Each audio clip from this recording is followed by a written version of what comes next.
Bienvenidos a una nueva edición del programa Mundo 2020. Hoy vamos a analizar los problemas vinculados con la situación en Europa. Recientemente hubo elecciones parlamentarias, no sale de las noticias el tema del Brexit, la situación en Europa, y para eso contamos con la presencia del doctor Leider Rodríguez, vicerrector del Instituto Superior de Relaciones Internacionales, experto del Programa Nacional de Investigaciones sobre Relaciones Internacionales. Bienvenido, Leider. Muchas gracias, profesor, por su invitación. Es un placer dialogar contigo, más ahora a través de Cubavisión Internacional. Muchas gracias. ¿Qué tú crees del resultado de las elecciones parlamentarias? Había supuestamente una idea de que la extrema derecha iba a arrasar, sin embargo, al parecer no fue así. ¿Cómo tú ves eso? Sí, se dio en la práctica una contradicción entre lo que decían las encuestas y los medios de prensa, la gran prensa, la propaganda también generada por la propia extrema derecha y lo que ocurrió en la práctica. O sea, hay que relativizar un poco el resultado de estas elecciones para ambas partes. Se da como una especie de equilibrio, digamos, entre los sectores tradicionales con los nuevos sectores emergentes. Se da un cierto equilibrio, pero en realidad los sectores socialdemócratas, socialistas, liberales, ecologistas, la centroderecha y el Partido Popular Europeo, que es un partido conservador de derecha, en realidad ganan esas elecciones, pero no cuentan con toda la mayoría absoluta en la Eurocámara. Eso hace que los partidos de extrema derecha, las fuerzas de extrema derecha, duplican la cantidad de escaños en el Parlamento Europeo, logran 73 escaños. Claro, pero no llegan a dominar o tener un avance importante. De hecho, se genera una fragmentación importante en el Parlamento Europeo. Ellos logran crear un grupo dentro del Parlamento Europeo que se llama Identidad y Democracia, con esos 73 eurodiputados. Recuerda que en el año 2014 tenían solo 36 diputados, por eso pero es digamos, el doble. No es tanto como se esperaba, profe. Es el quinto grupo político en el Parlamento Europeo. Quien mantiene el dominio sigue siendo el Partido Popular Europeo y el Partido Socialdemócrata. Claro, ¿no? Pero hay que ver a nivel de naciones. Ahora, de todos modos... Porque a nivel de naciones sí es muy representativo. Sí, pero estamos hablando todavía de la situación en Europa, digamos, ¿no? A nivel de la Unión Europea. Después te voy a preguntar de Francia. Sé que tú eres un especialista en Francia, que estuviste allá, que fuiste diplomático nuestro allá. Ahora, de todos modos, estamos en una situación que Europa viene afectada por problemas estructurales. Tiene que ver con la crisis de la que no acaban de salir desde la gran crisis de 2008 que reventó en Estados Unidos y después en Europa se vio en el 2010, los temas de las olas migratorias, en fin, ¿cómo tú caracterizarías el problema estructural en Europa que ha llevado a esta situación? No, los problemas son muy complejos y son problemas no solo para esta elección en el Parlamento Europeo, son problemas que vienen de décadas. Claro. De los años 90, de principios del siglo XXI, y tiene que ver esencialmente con el agotamiento del modelo de bienestar general en Europa, con que los partidos y las fuerzas políticas tradicionales en Europa asumieron la política económica neoliberal, y no solo fue el agotamiento, sino también que conscientemente los propios partidos tradicionales que están en la génesis de la construcción y del proceso de integración europeo asumieron estas políticas neoliberales que han creado muchos problemas de desigualdad económica, desempleo, problemas sociales. Claro, en la práctica el bipartidismo famoso europeo en muchos países ha entrado en crisis y tiene que ver con esta crisis Está la crisis del modelo, económica, ¿no? Y social que se desarrolla sobre todo a partir del año 2008 como resultado hasta la actualidad y el bajo crecimiento económico, pero está también como resultado de todo eso el descrédito de las fuerzas políticas y de los partidos políticos tradicionales, sobre todo la socialdemocracia y los partidos de centro-derecha conservadores que no han logrado buscarle una solución a estos problemas económicos, sociales, migratorios dentro de la Unión Europea. Una situación, profe, paradigmática en Europa es el tema del Brexit. Digo porque ha acaparado los grandes cintillos especulativos, etcétera. Más allá de si se van o no se van, que no vamos a caer en esa cuestión de la bola de cristal, mi opinión es que se van a ir. Yo pienso lo mismo, que se van. Pero digamos, ¿qué ilustra esto en términos de la construcción europea? ¿qué tú crees cuál tú crees que sea el impacto del Brexit, la salida de un país como Gran Bretaña? A ver, no estamos hablando de un país menor, estamos hablando de la principal potencia militar europea, la segunda economía de Europa. ¿Tú crees que estaremos en presencia en el escenario, y lo hemos discutido varias veces en el IRRI, el evento escenario que ustedes hacen, en presencia de una Europa más fortalecida con el papel de Francia y Alemania, o este será un proceso de fragmentación en Europa? ¿Cómo tú lo verías? El Brexit tiene que ver esencialmente con el interés británico de tener un papel más preponderante en Europa y en el sistema de relaciones internacionales. Todas esas fuerzas de extrema derecha, el partido del Brexit, de Nigel Farage, que cogió cantidad de votos ahora en que es el partido que ganó por Gran Bretaña en las europarlamentarias. Es el partido que gana y es el partido que incluso que fracciona a la extrema derecha, porque es el partido que no quiso entrar al grupo parlamentario Identidad y Democracia, porque hay un problema de liderazgo en la extrema derecha europea entre Nigel Farage y Marine Le Pen, que ambos quieren ser los líderes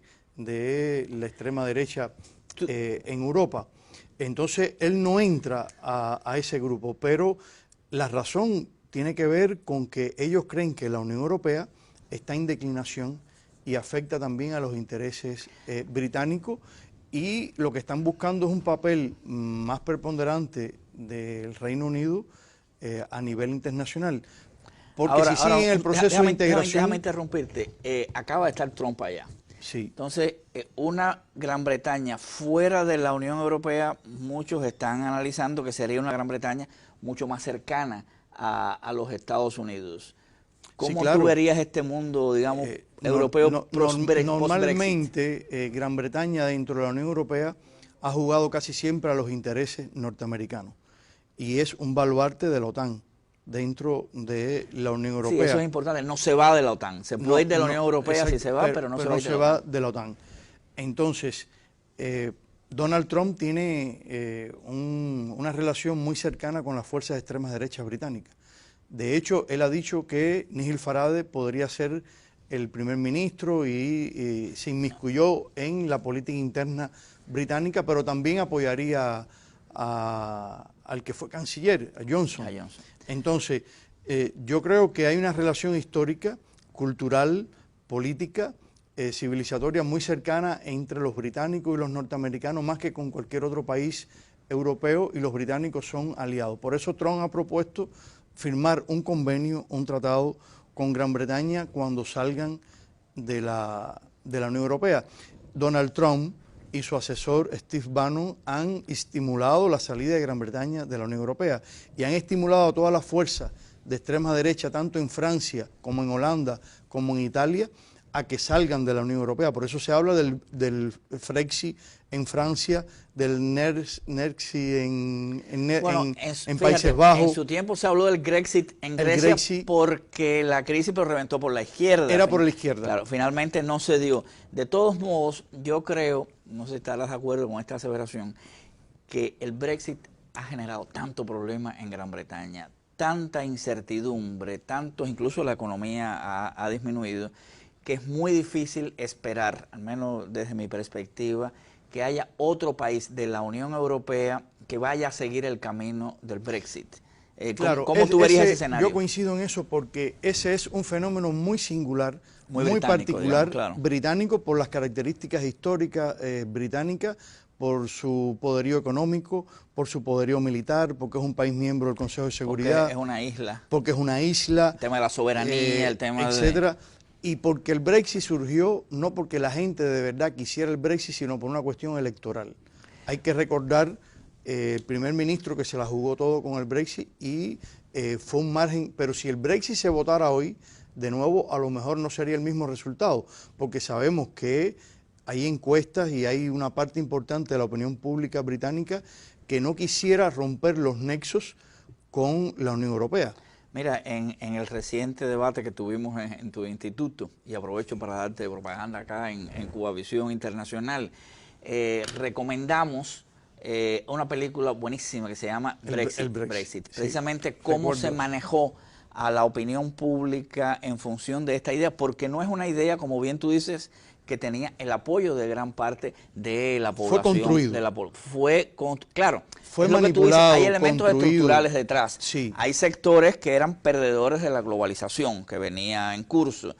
Pero, por ejemplo, en Londres casi todo el mundo votó por quedarse dentro de Claro, porque de la los Unión jóvenes Europea. quieren quedarse dentro de la Unión Europea, pero hay clases medias, hay campesinos en las ciudades, digamos, de campo, etcétera, en los campos, los campesinos, que son los perdedores de la globalización neoliberal. Bueno, ¿qué te parece si hacemos un paréntesis aquí Sí, para excelente. después seguir hablando de los temas que tienen que ver con la situación europea? Son temas apasionantes, como ustedes se habrán dado cuenta. Gracias por así. Gracias. Desde la Casa de las Américas, en La Habana, indagamos en la vida y la actualidad de un continente. Yo soy Esther Barroso y junto a un equipo de profesionales contamos esas historias.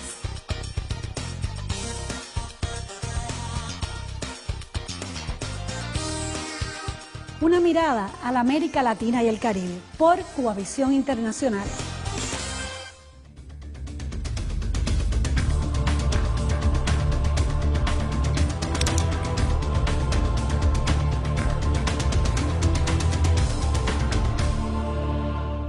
Bueno, seguimos en el programa Mundo 2020, estamos discutiendo con el profesor Leider Rodríguez sobre la situación en Europa. Estabas loco por hablarme de Francia. Explícame cuál es tu apreciación de la situación en Francia, porque fíjate, tenemos a un Macron que sale, que prácticamente desbanca a los partidos tradicionales, a la UMP, desbanca al Partido Socialista, obtiene la mayoría absoluta tanto en el Senado como en la Asamblea Nacional, y después tiene esta situación con los chalecos amarillos. Es decir, evidentemente Francia está en una situación sumamente complicada. ¿Cómo tú lo ves? Lo que pasa es que Macron no puede evitar la crisis profunda de Francia. Claro, lo que hablábamos antes, ¿no? Tema estructural. Claro, él es el resultado de esa situación y de la quiebra de los partidos políticos tradicionales. Hoy el Partido Socialista Francés no tiene casi influencia, nula, en la sociedad francesa. Bueno, es que también Hollande, del Partido Socialista,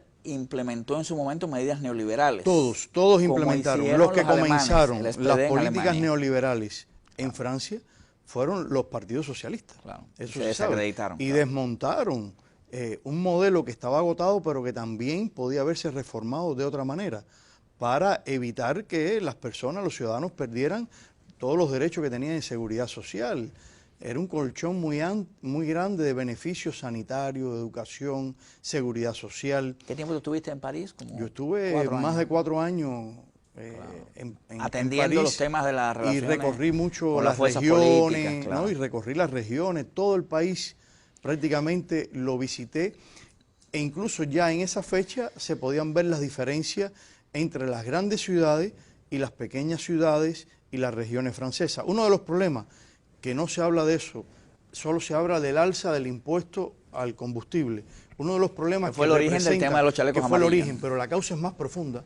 Es una profunda crisis social que hay en Francia, que viene, por eso se habla de la crisis de la Quinta República Francesa. Macron es el resultado de la crisis de la Quinta República Francesa, que ya no puede seguir siendo conducida ni por el Partido Socialista, la Socialdemocracia, ni por la centro-derecha.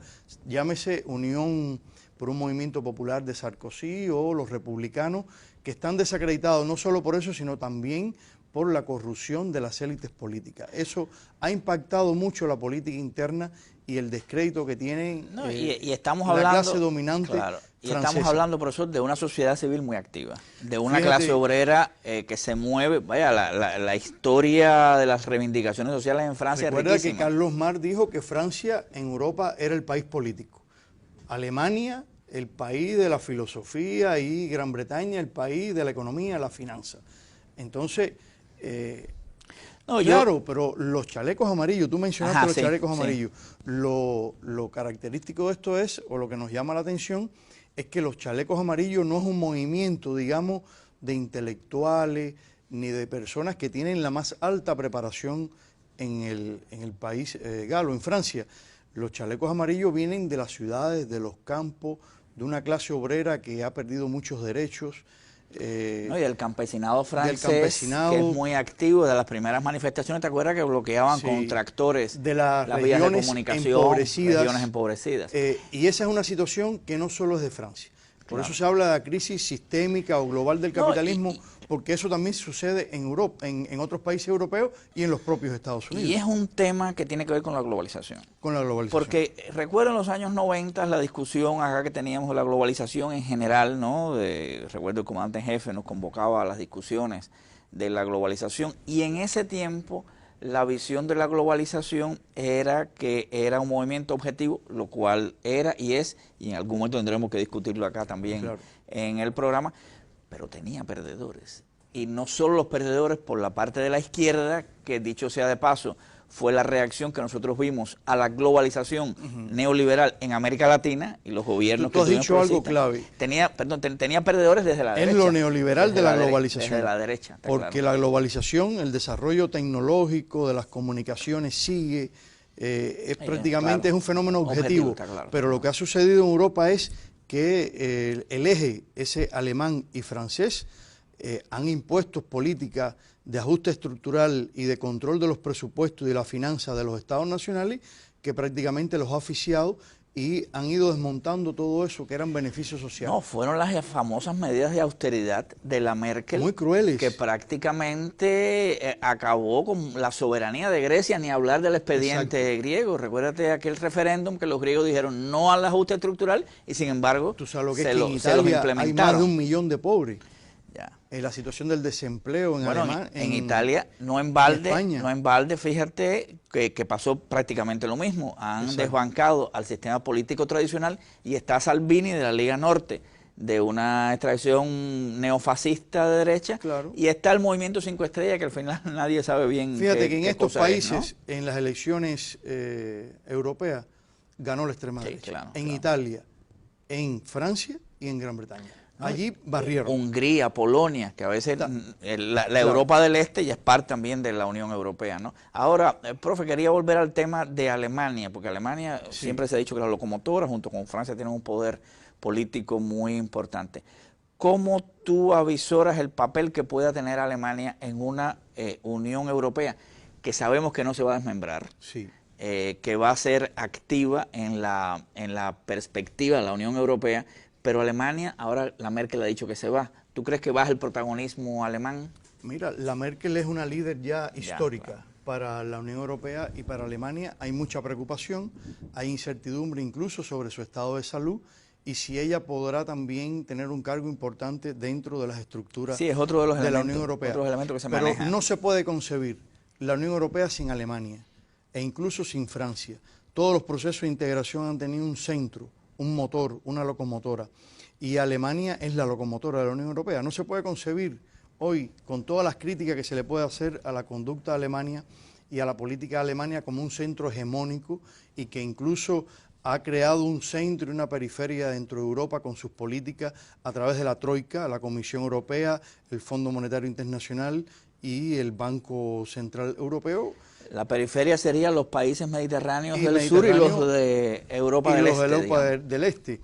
Esto está creando una Europa de muchas velocidades, no ya de 2 velocidades. Hay muchas desigualdades, diferencias, pobreza entre ellos, y esto desune a la Unión Europea, le quita cohesión y es un descrédito para la Unión Europea este proceso de integración de las élites, de las transnacionales. Por eso tiene que ver también con el empobrecimiento de sectores sociales, la situación en Francia de los chalecos amarillos, el auge de la extrema derecha y de los partidos euroescépticos. Tiene que ver con la manera y la forma en que se ha conducido el proceso de integración europea. Pero no se puede concebir, desde mi punto de vista, otro esquema que no sea estas dos potencias conduciendo un proceso de integración que se proponen no renunciar a él.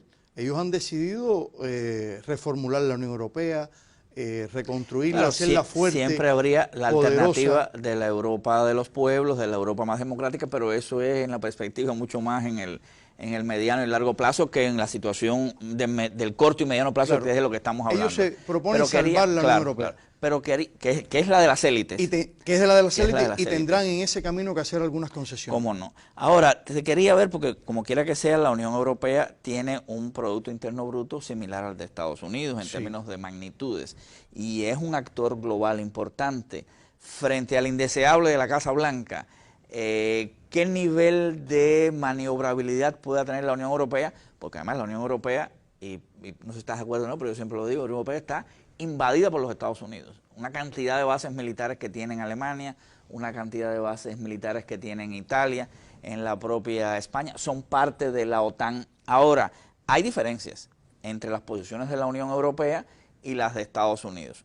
Hace poco tuvimos un debate. Son tácticas, son estratégicas, más con Trump, ¿no? ¿Cómo tú lo estás viendo? Has dicho algo muy importante. Es cierto, la Unión Europea es un actor global, pero es un continente ocupado militarmente por Estados Unidos. Eso no se habla mucho. No se habla mucho. Esos términos. Pero es una gran potencia, es un bloque ocupado militarmente con las bases militares norteamericanas. 6 países tienen armas nucleares. Sabemos que tuvieron misiles balísticos también de corto y mediano alcance y que no se descartan tras la salida de Donald Trump del tratado INF con los del rusos, año 87 con los rusos, que se vuelvan a colocar misiles norteamericanos a través de la OTAN en Europa, y porque los norteamericanos tienen en Europa el sistema de defensa antimisil que es de ellos y lo han desarrollado en Europa del Este, y sabemos también que algunos de esos elementos están desde Europa Occidental. Y porque los europeos han participado en la estrategia militar y en el redimensionamiento militar de Estados Unidos en las últimas guerras. Aunque hay por ahí voces que están planteando crear las fuerzas europeas. Yo creo que hasta la Merkel lo ha dicho, de que Europa tiene que empezar a pensar en su propia seguridad ante un Estados Unidos que es tan Pero no desaparece la OTAN, porque la OTAN claro es un instrumento de Estados Unidos para interferir y estar presente en la seguridad, en la defensa e influir también en la conducta de la política internacional de la Unión Europea. Por lo tanto, no desaparece la OTAN, pero los europeos no quieren ser una potencia de segundo orden, se están desmarcando porque la posición de Donald Trump ha sido muy humillante con la Unión Europea, ha sido muy humillante con el euro, y porque ellos no quieren perder su lugar como una potencia global, aunque reconocen que la Unión Europea ha declinado su poder con respecto a épocas anteriores. Ahora, dentro de los temas de mayor conflictividad está el tema iraní y sobre todo el tema Cuba, la Helms-Burton. Entonces, ¿cómo tú ves? ¿Tú crees que los europeos,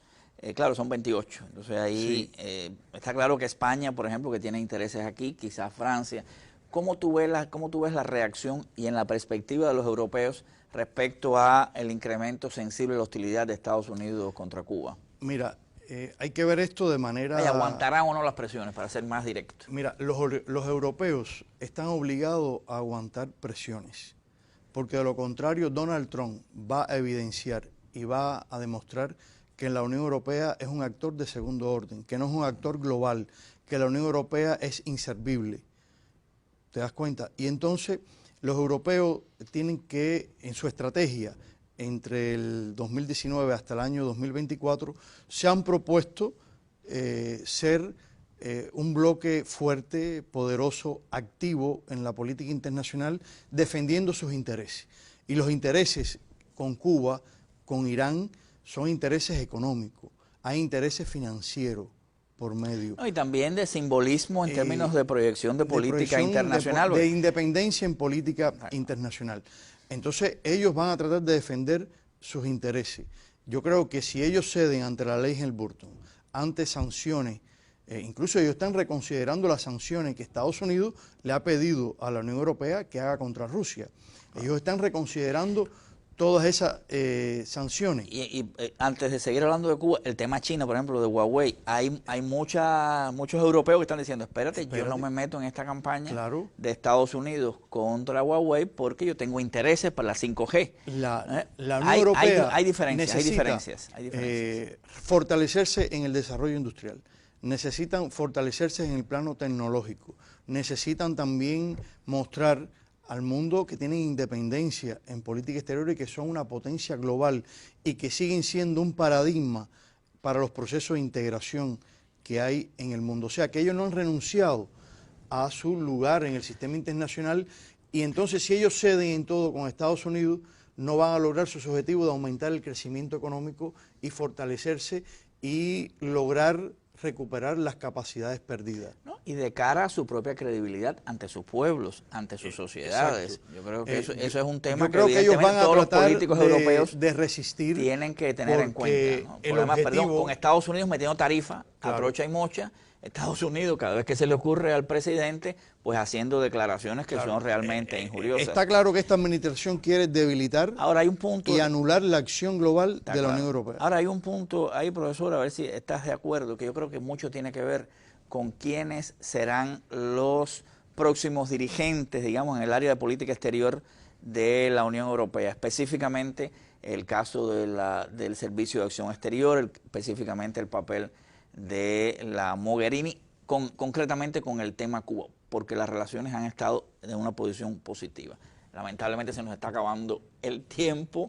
Bueno, esta es una situación interna entre los distintos candidatos compleja, porque hay muchos candidatos, hay luchas políticas, e incluso entre ellos yo creo que la política de Mogherini ha sido muy inteligente, muy aguda. Te voy a invitar para seguir hablando de este tema más adelante, pues se nos está acabando el tiempo. Y que ofrece posibilidades de continuidad. Pero yo creo que sí, es un temazo el tema de la relación de la Unión Europea con Cuba. Yo creo que en otro momento podemos abordarlo. Debe predominar la continuidad. Bueno, muchas gracias a los televidentes por estar acá con nosotros en este animado diálogo. Como se dan cuenta, son muchas aristas y muchos matices.